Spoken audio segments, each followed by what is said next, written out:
Essa semana a gente está terminando o livro de Shmot, o segundo livro da Torá, com a porção de Pekudei.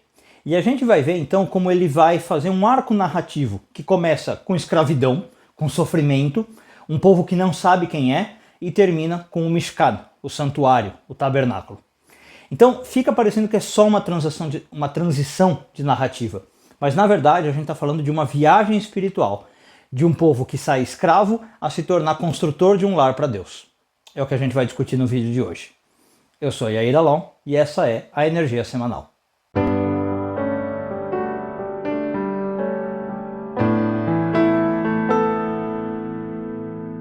Bom, a paraxá dessa semana, como eu falei, chama Pekudei, começa com uma contabilidade, né? Pekudei significa estes são as contas, os relatos. Estas são as contas do tabernáculo.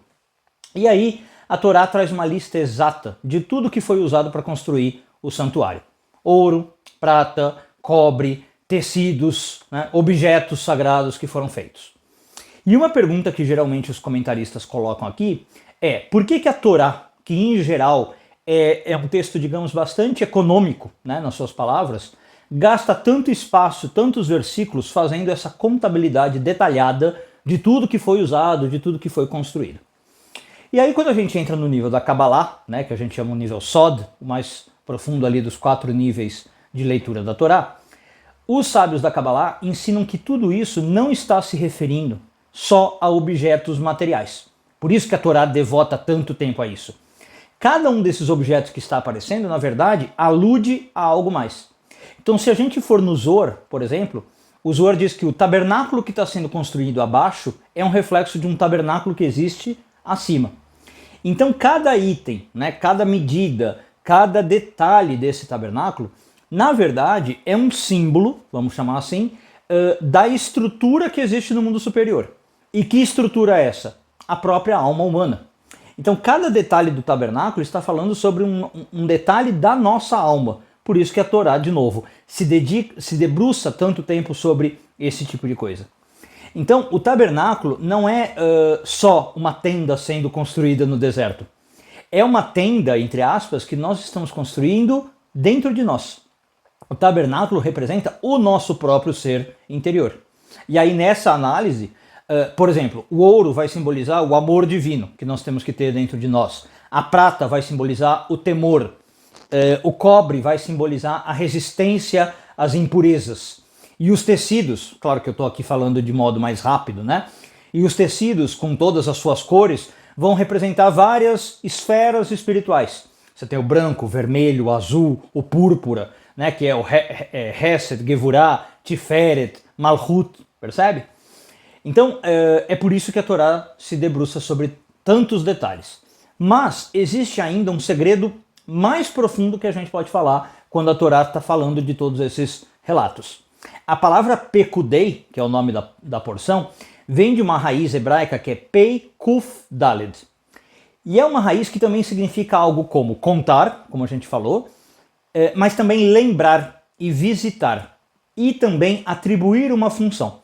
Então você tem um versículo famoso da Bíblia que é Pakad Hashem et Sarah. Deus visitou Sarah, né? No sentido de que agora ela ia ficar grávida. Então não é só uma contabilidade, tá? Quando Deus visita Sara, ele também está designando ela para algo, dando uma designação espiritual. Então na Kabbalah, a gente diz que tudo no mundo tem uma centelha divina e um propósito. Quando eu estou construindo esse tabernáculo dentro de mim, o que eu estou fazendo? Tentando achar esse meu propósito. E só quando eu sei a função de cada parte do todo, é que eu posso fazer esse todo ter a sua função. Eu posso fazer esse todo brilhar. Então, de certo modo, eu posso entender que a Torá está ensinando sobre cada um dos detalhes, porque assim eu entendo o todo e o seu local. Então, o que isso, por exemplo, vai trazer de prática para nós, né? Cada um de nós é um Mishkan em miniatura, um tabernáculo em miniatura. E Deus fica esperando, por assim dizer, que a gente revele o divino, a gente o revele, né? Que a gente revele Deus em nós. Mas para isso, a gente tem que Pekudei, a gente tem que fazer as contas. A gente tem que saber o que eu tenho dentro de mim. Assim como Moisés fez com o povo. Então a gente tem que olhar para dentro e ver onde está o meu ouro, onde está a minha prata, O que eu tenho usado das minhas forças, da minha inteligência, do meu potencial para o bem? O que por outro lado eu tenho desperdiçado, né? Quais recursos que eu tenho em abundância e não tenho usado?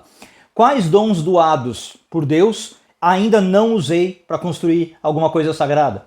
Percebe a ideia da Pecudei? É fazer uma contabilidade de alma, uma contabilidade da minha pessoa, dos meus potenciais, né? E aí quando eu termino de fazer essa obra, que é a presença divina, ou melhor, um lugar onde a presença divina pode se manifestar, quando eu termino a obra, a presença divina se manifesta. Então é justamente por isso que quando a gente chega no finzinho da Parashá de Pecudei, no finzinho do texto, o texto diz mais ou menos o seguinte: e a glória de Deus encheu o tabernáculo, ou preencheu o tabernáculo, né? Então a ideia é de que quando eu faço esse trabalho, faço a contabilidade e sei exatamente como é que os detalhes estão sendo alocados, a glória divina habita em mim. Então, na Kabbalah, de novo, essa glória é o que a gente chama de Shekhinah, o aspecto feminino de Deus e o aspecto que se chama imanente de Deus, né? Aquele aspecto de Deus com que eu posso me conectar facilmente. Esse nível de Deus só pode habitar em nós quando a gente tem uma estrutura. Então a Kabbalah vai dizer que uma espiritualidade sem forma, sem estrutura, é caos. E a forma sem a espiritualidade é morte, é um engestamento.